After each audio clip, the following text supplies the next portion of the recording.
So this report is of 300 milligrams of DXM, 25 milligrams of DMT, and cannabis smoked throughout the night. It's been found on Psychonaut Wiki, submitted by a user called Wispy. Holy smokes, was this a crazy night? Okay, let's get into it. I start out picking up 2 bottles of CVS Tussin, DXM 300 milligrams.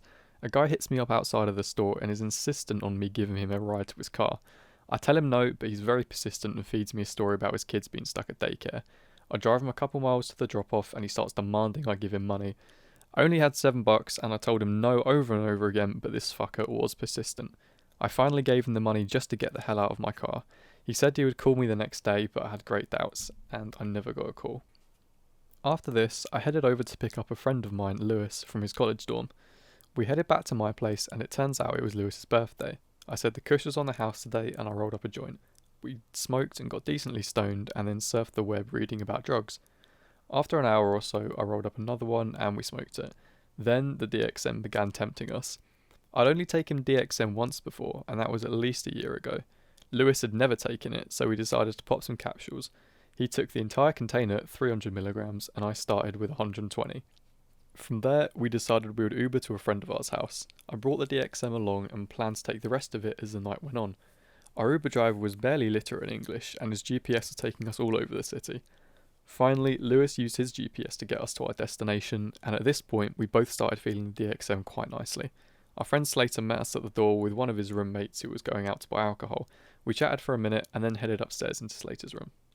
Side note, this will be important later. I'd recently lost my wallet and I'd only brought $5 along with me. $5 and a half empty bottle of DXM capsules. The three of us chatted for a bit, catching up on stories and what's been going on in each other's lives. I took the rest of the DXM, finishing the entire bottle around 2:30 am. At one point, Slater mentioned that a couple of his roommates had DMT. I was impressed, caught off guard, and yet still somewhat skeptical. It wasn't until his roommate Alex came up, who had just recently candy flipped, which is LSD and MDMA, and told us a little bit about it. I'd known about DMT since I was a senior in high school, and always had a curiosity and respectful caution surrounding it. I really didn't think I would ever come into contact with a spirit molecule, at least not this early. Alex had acknowledged our curiosity and headed back downstairs. Shortly after, he came up with a kind-looking man with wide eyes and dilated pupils, Brendan. "You guys want a hit of DMT?" he said. Was I actually just offered DMT? "Yes, please," I say, voice sounding like that of an excited yet scared child. "Alright," he says slowly. "That's gonna take a little while." Holy shit, this is actually happening. I'm actually about to smoke DMT. Why tonight? Are these the right circumstances? I'm already tripping on DXM. Should I really smoke DMT? Some say one of the best tips for psychedelic drugs is don't seek them out, let them come to you. Tonight was a night where I suddenly had DMT in front of me. After waiting for what seemed like an hour, he returned upstairs with a small glass pipe with some crystals in the bulb at the end of it. There it was, DMT. No funny business with sprinkling it in a weed bowl or making some weird contraption. The perfect pipe and a blowtorch to heat it evenly. Oh my god, there it is. I became very anxious. I started to shake a little and my heartbeat increased. I couldn't believe it was right there in front of me and I was about to take it. Now, as with just about any drug, there is going to be a cost involved. Brendan was not charging ridiculous prices for DMT at all. $5 a hit, he said. Oh wow, perfect. I had exactly $5. This reaffirmed my idea that I was meant to smoke DMT tonight. One hit and nothing more. Nothing more, nothing less. This is the experience that I needed to have. Brendan and Alex were two very helpful and calming people. I had so many questions for these experienced DMT users. What was the experience going to be like? How to prepare? And a number of other questions that I was frantically spitting out. I was nervous and it was apparent. At one point Alex said, "You seem weary." I said that I was, and I was getting very nervous going into the experience. Then they gently consoled me. "Just let it flow. Don't have any expectations. Whatever you get out of it is what you get." These words of wisdom helped me, though my heart was still beating rapidly.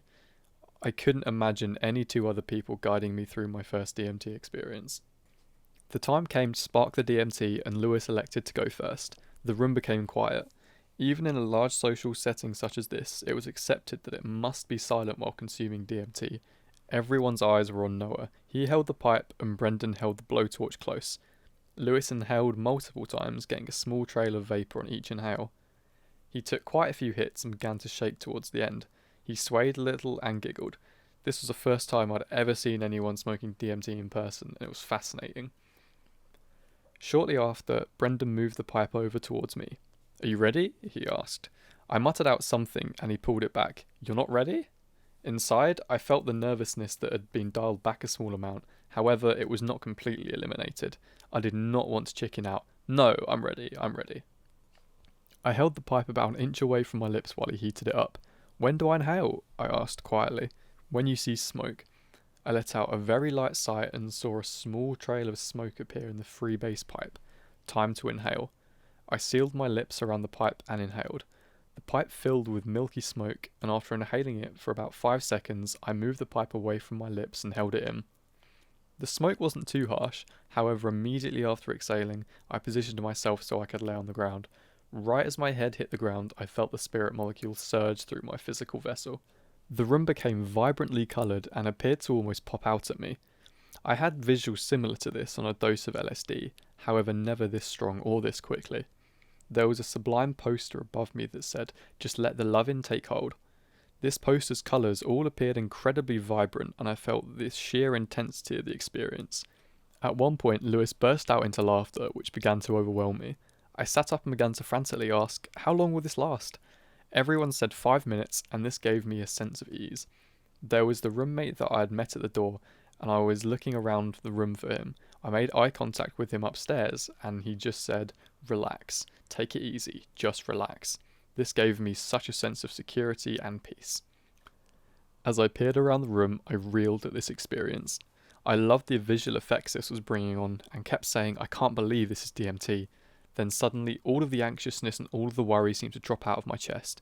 It was as if $1 million had been lifted off my shoulders. I was no longer shaking or breathing fast, the anxiety and tightness in my chest dissipated, and then I suddenly realised that I was in love. I texted my partner, I'm in love, oh how my heart flutters, I'm in love."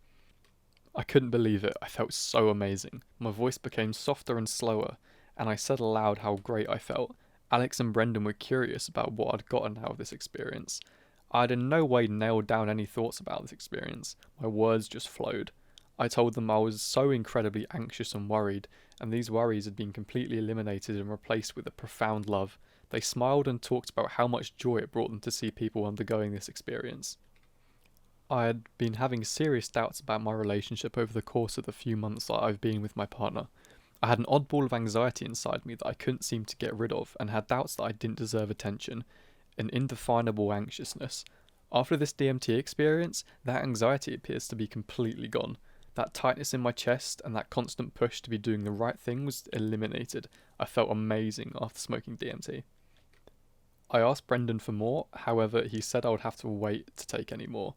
I figured I'd had an amazing experience, and I would save future steps into the world of DMT for later on. At around 3:30 AM, an Uber pulled up to Slater's house, and the three of us, Lewis, Slater and me, all hopped in and drove back to my house. From then, we began one of the biggest smoke downs I've had in a long time. They each took some edibles, and then we packed bowl after bowl of weed and keef into my vaporizer solo. After about 4 or 5 vape bowls and a joint to top all of it off, the clock hit 6:30 AM and I was on the brink of passing out. I struggled my way up the stairs to my room and landed in my bed. I slept until 1:30 PM and woke up feeling pretty good. I was maybe a tad slower today, however, overall I didn't feel too much after effects of the large amount of cannabis and DXM. I actually felt pretty good the following day. Maybe a little high, but overall positive. Hello, just before the video ends, this does feel a little bit weird, but I wanted to give a little thank you to everyone who left a positive comment on my last video, or my first video, which is the DPH trip report. I'll be honest, I checked this YouTube account about a week after uploading it, realised it had about 20 views, and that was about it. So I kind of forgot about it until I logged in today, saw some nice comments, so thank you very much for that. It's the whole reason I'm making this video now. And hopefully some more further down the line as well. So yeah, and also please leave any sort of constructive criticism you've got about my videos in the comments, because I'm looking for any sort of way I can improve what I'm already doing, because obviously I'm very new to this, so any sort of criticism is very well appreciated. So yeah, thank you very much, and I'll see you in the next video.